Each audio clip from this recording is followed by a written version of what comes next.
Hi, welcome everyone. My name is Cynthia. Thank you for joining me to talk about and learn a little bit more about seashells. Here I have a whole table full of a collection of different seashells I'd like to share with you before we get started. These two kinds of shells are both from our dinner. Both of them were bought at a local fish market and were caught by local fishermen. Let's take a look at them a little more closely. These rough ones that look like stones and are dark colored and rough, these are oysters. Oysters have a smooth, shiny inside layer, but the outside almost looks like stones or rocks. They have a top and a bottom shell so that they open and close. Their shells come in two parts, and here they aren't connected. Now let's go to the mussels next door. These too are delicious, but they're completely different looking, aren't they? They're black, their shells are shiny, they have some gold green stripes on them, but inside is still a smooth, very strong layer that protects the animal that used to live inside. Mussels too are delicious, and just like the oysters, they come in two parts, and they open and close like a mouth. Their hinge is very delicate though, and it's easy to break the shells apart. Now let's take a look at the other seashells in the collection. These are from a beach in Florida. They're so beautiful, aren't they? Look at all the different sizes, shapes, and colors that we see here. There's smooth, shiny ones with speckles and ridges inside. And there are pointed ones, very pretty speckles.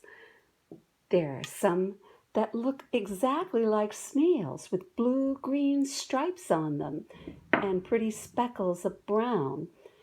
The aperture here is where the animal once lived. These are very beautiful and they're very common. I found a lot of those on the beach. Here's some more pretty ones. Look at the pretty scallop fan shape on this one and how beautiful it looks inside. You can look in to see where the animal once lived and see the stripes. And here the same kind looks just a little different depending on the water that he lived in. And another one, also very, very pretty. Here are some more. Look at these with stripes and squiggles. And we have some here with beautiful, beautiful speckles and even some knobs sticking out the top. And the pink ones are beautiful clam-shaped shells. And these shells, just like the oysters and mussels, have two parts, a top and a bottom. And they're still connected, the pink kind. But these white kind, obviously, these were once connected, but their hinge came apart. But they originally had a top and a bottom shell, just like the clams here and the oysters and mussels. Look how different these are, even though they're the same type. This one has a beautiful brown pattern with a spiral on the end. These smaller ones are more orange with the end that's also spiraled. This one too. And if you look from the spiral, most of the time, the shell is wrapped to go the same way a clock does. And they open to the right. If you find a shell that opens to the left, it's very rare and very valuable. So look for that kind. These look like cute little round snails. So pretty. They're much taller, almost like bun-shaped, and they are really beautiful. Here's some more smaller little ones with the spiral tops, and some longer ones with longer spirals and pretty patterns on them. And in the very middle of the table, we have this great big one. This is a whelk. Isn't it beautiful? Look at all the knobs and frills it has. And there's where the animal used to live inside. Seashells are fun to collect. Now that we've looked at a few seashells together, let's see if we can find out more about them by reading a book. I have this book called Next Time You See a Seashell, and it's published by the National Science Teachers Association, and Emily Morgan wrote it. Maybe we can get some answers to our questions about shells. Here's page 1. There's a little girl looking at a shell. Next time you see a seashell, pick it up. Hold it in your hand. Run your fingers over it. Does it feel smooth or rough? How would you describe its shape? What colors or patterns do you see? Is it dull or shiny? Smell it. Does it have a scent? What words would you use to describe the shell?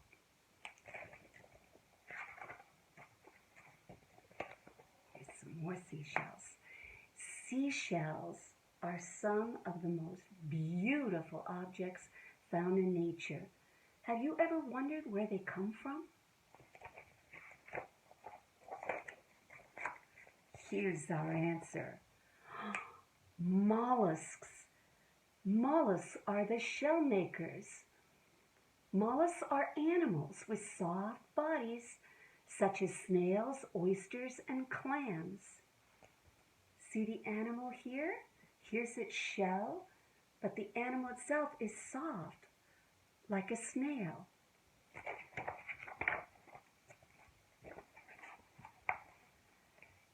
Shell-making mollusks hatch from eggs.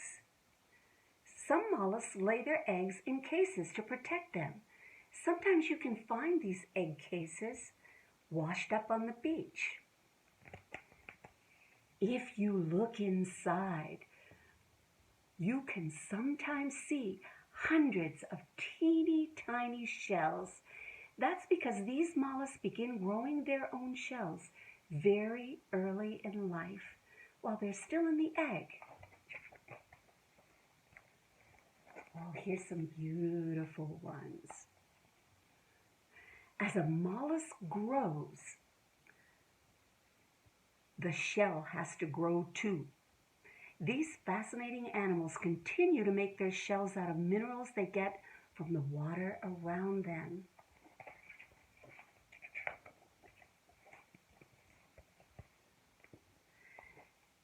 Different kinds of mollusks have different kinds of shells.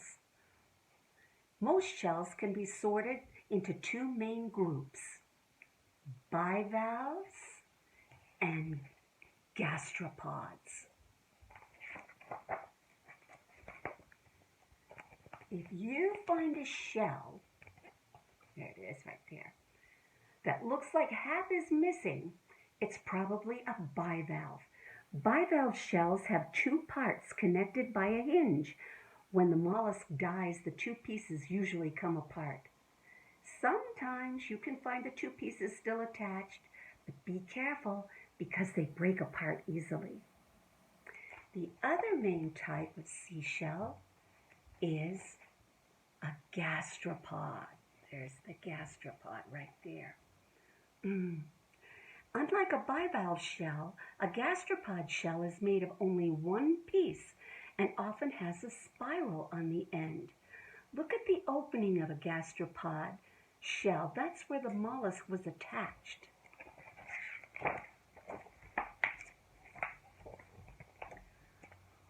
Mollusk shells help them survive.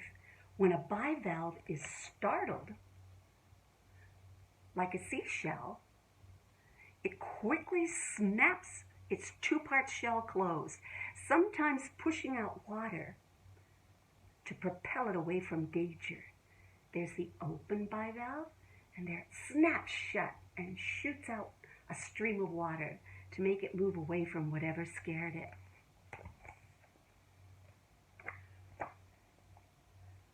When a gastropod is disturbed, it retreats inside its shell. Whoop, there it's out. Now it's in. Gastropod out, gastropod in.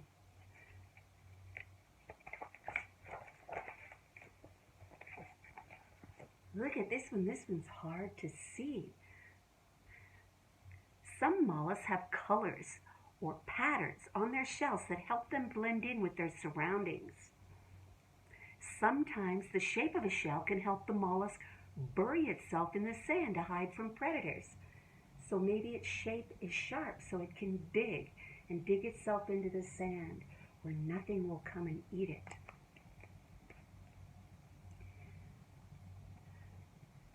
You can learn about the life of a mollusk by looking at its shell. Cracks and chips might be clues about a battle with a predator. Small holes might have been made by a snail or other animal drilling into the shell to eat the mollusk. The colors of a shell can be the result of what the mollusk ate or the substances in the water where it lived. Some shells even have evidence that another animal lived on that shell. See the hole, you can see the hole somebody drilled, and there's a crack, maybe a battle with a predator. This one looks just like a big snail, doesn't it? Beaches are not the only place that you can find shells. They can be found anywhere shell-making mollusks live, streams, lakes, or even forests. Maybe even your backyard. Maybe you have seen a snail. Snails are shell-making mollusks.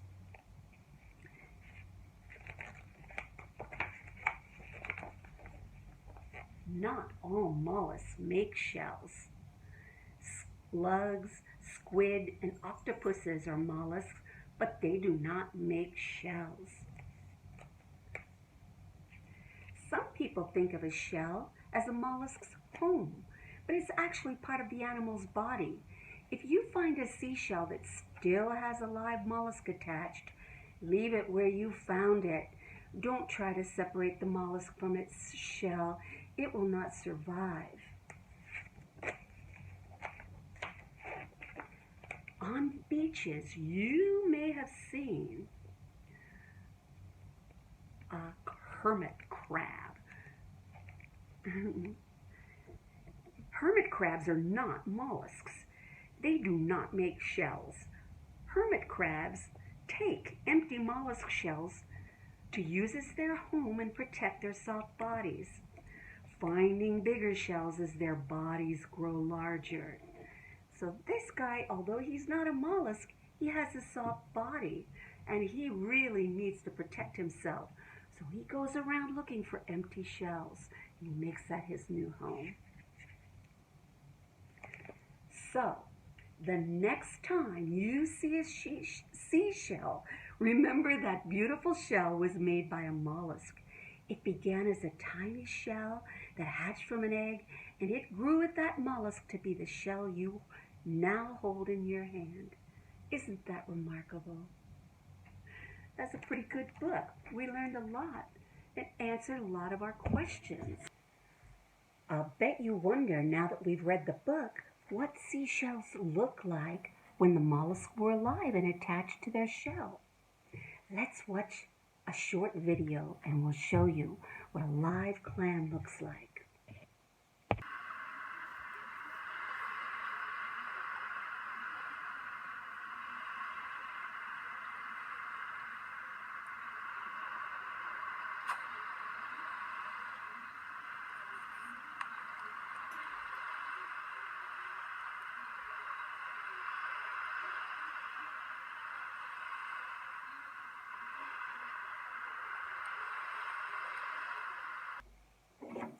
Now, let's visit a special Seashell Museum in Florida. Let's let these children take us on a tour. Dr. Jose Layout is the curator and director at Bailey Matthews Shell Museum on Sanibel Island. If you're curious about shells, this is definitely the place to visit. Some of them are just so colorful, like these scallop shells. They look unreal. Are these shells really their natural colors? Yes, all of them that you see here, that's the color they were originally. Why aren't there any blue scallops? That's a very good question. You don't see many blue shells or many parts of shells that are blue. And there is a reason for that, is that the blue pigment in animals is not a very stable pigment, meaning the color, the substance that makes the color blue doesn't last too long. Women living in the Caribbean islands created these sailor valentines using all kinds of different shells. They sold them to sailors who bought them as gifts for their loved ones. All those colors are completely natural. There's nothing there that was painted using, color paints or anything, except for the central ocean picture there and the little dolphin. It must have taken them a long time. We were curious to know what the biggest shell in the world is, and guess what? It's a clam. It's called a giant clam. And there's only one side of it. There are two sides. We don't have the other one. You can see the scar here, which shows where the animal was attached to the shell. And that's the hinge of the animal. Giant clams live in the coral reefs of the South Pacific and the Indian Ocean. They are the largest living bivalve mollusk and the most endangered clam species in the world. So why do we hear the ocean in shells? That gentle sound you hear when you put a shell close to your ear is actually all the sound, the noise that's around you in the environment that's picked up by the shell. I wanted to know about the Junoni Shell. That's the one everyone who visits this island wants to find. They're just not common here because they live in deeper water. When you have storms, the storms will bring the shell from the deep and throw them on the beach. What's the most common shell on Sanibel? It's called the transverse arc. And the transverse arc, it's like a little white clam. If you've ever been to the beach on Sanibel, you've probably seen the transverse arc. They're everywhere. One of my favorite shells is the alphabet cone. So many shells to look for, each one unique in its own way. Remember, if you find a shell on the beach that still has an animal living inside it, put it gently back in the water. There are plenty of empty shells you can take home.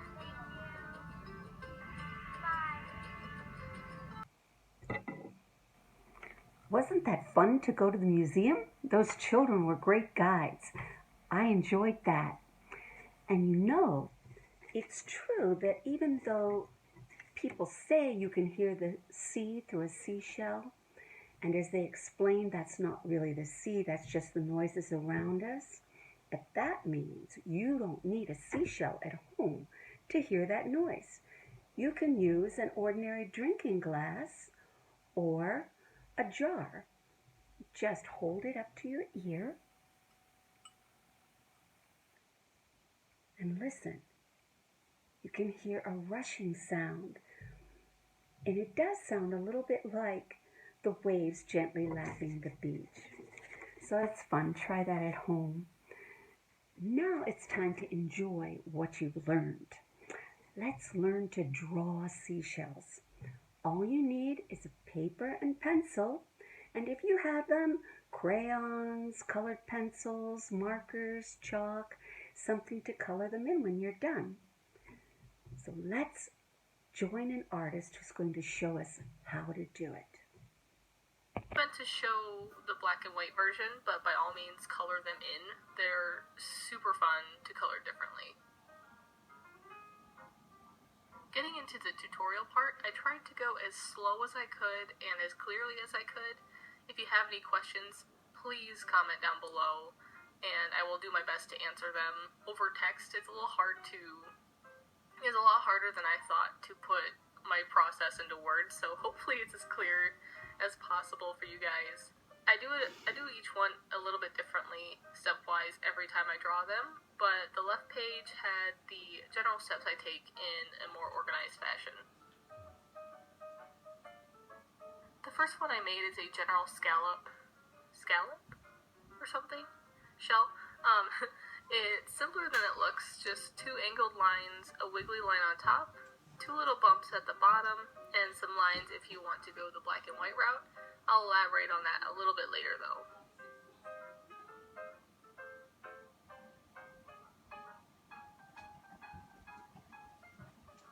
The next shell is a squat, swirly spiral shell. Yes, that's the scientific term for this shell, obviously. This one is a little harder, but we can push through it, I promise. I start with almost a sideways petal shape with a curved line toward the right of it. This will be the entrance to the shell and the hole leading inside. Then continuing the line up, you will just make layers of wavy lines that eventually come to a point whenever you decide your shell is cute enough. Think of it like a swirled ice cream cone or a tiered cake. Cake. And when you have your desired height, top it off with a little bit of a point at the top. And you're done. That's all that shell is. The third shell is the easiest of them all. It reminds me of a snail shell, actually. All you need is a swirl with a longer tail, and you can start either at the longer end and go into the little swirl, or you can start with the little swirl and go to the outside longer tail of it. I usually start from the inside and go out, but to each their own. You can do either way, it works just the same. Another swirly shell that's a little bit more dramatic. I don't show the sketching process, but this one I highly recommend sketching first. Unless you're brave, then go ahead. I am not brave. I start with the same entrance, only toward the right as the squat shell above it, but with one layer of the shell that wraps around to the bottom part of the entrance itself. Then with a pencil, I'd usually draw a narrow, long triangle to help guide my swirls going up. Since it is a skinnier and longer shell, the guidelines are always nice to have. Each shell I've drawn of these versions has turned out a little bit differently, some wonkier than others, but they all look super cute once they're all done. Trust the process, go with it. Who cares if they don't look super perfect, right? Anyway, once you have the triangle shape you want going from the first layer up, create the swirled layers. I've never tried it with straight tapering before, but I think that would work well too. Even just a straight line for the triangle with curved lines on the inside is an option.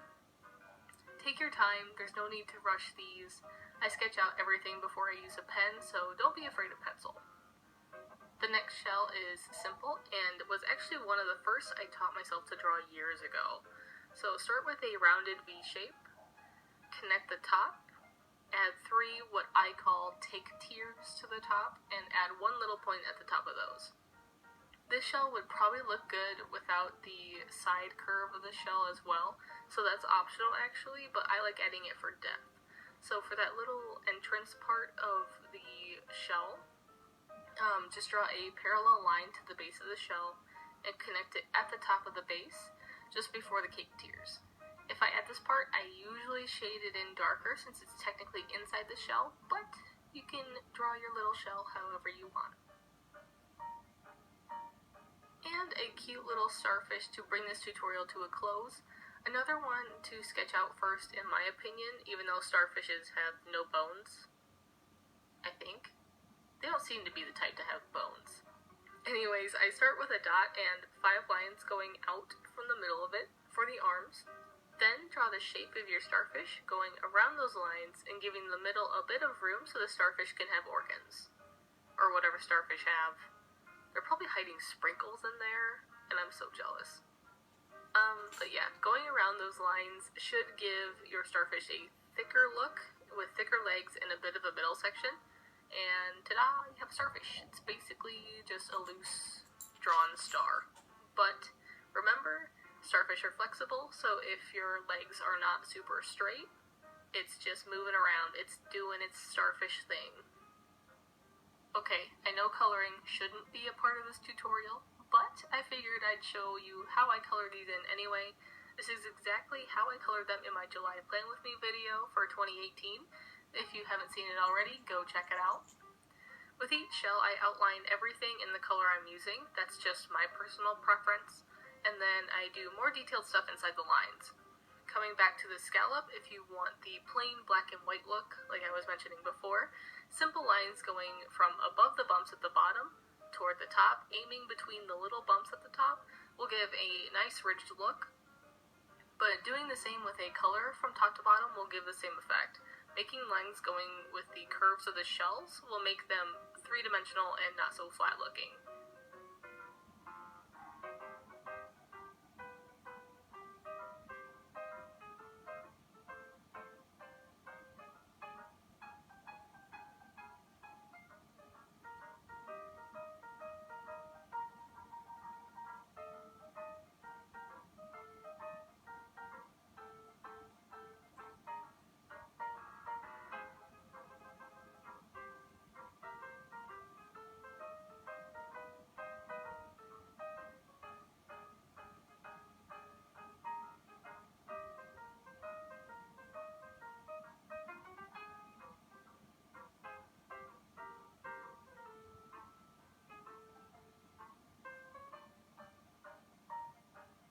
The spirally shells, I do either parallel lines or vertical lines. Either looks good in my opinion, and it's a good way to have some variety if you draw a bunch of them together.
Starfish I go kind of fancy on, but by all means, any of you can color any of these things straight in with one color and they would still look fabulous. From the center of the starfish, I do a line of dots to represent the little ridges at the tops of their legs on real starfish, to the tips of each arm and each curve between the legs. So I guess those are his armpits, I think. And optional, I will sometimes extend the shadow in the armpit areas between the arms toward the center dot to make it look more 3D and give it some depth. It makes it look like the middle of the starfish is higher than the surface it's laying on.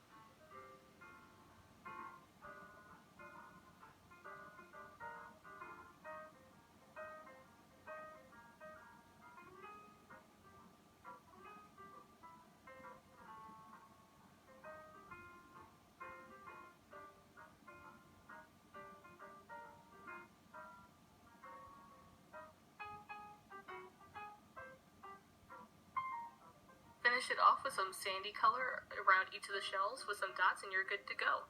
Obviously, the coloring is optional. You don't have to follow the same thing I do, but I know I'm probably going to get questions on it, so that's why I filmed it, and that's why I showed it and gave a little bit of explanation, so in case any of you want to try coloring it like I do, now you have a little guide for it. I hope you enjoyed this tutorial. I haven't done many tutorials like this, so I apologize if it wasn't the clearest. I'll be learning from this for when I make more in the future.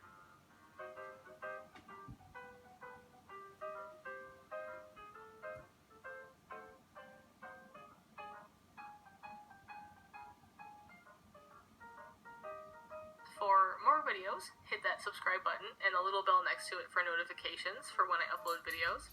Go follow my Instagram at Haley Journals for close-up photos and fun Instagram story shenanigans. Also, if you want notifications for when I post there, turn on my post notifications. And click the like button on this video if you did to help me figure out which videos you liked better. I'll see you in the next video, peeps. Bye! Thank you for joining me today to learn all about seashells. It was fun. Hope to see you again soon. Bye.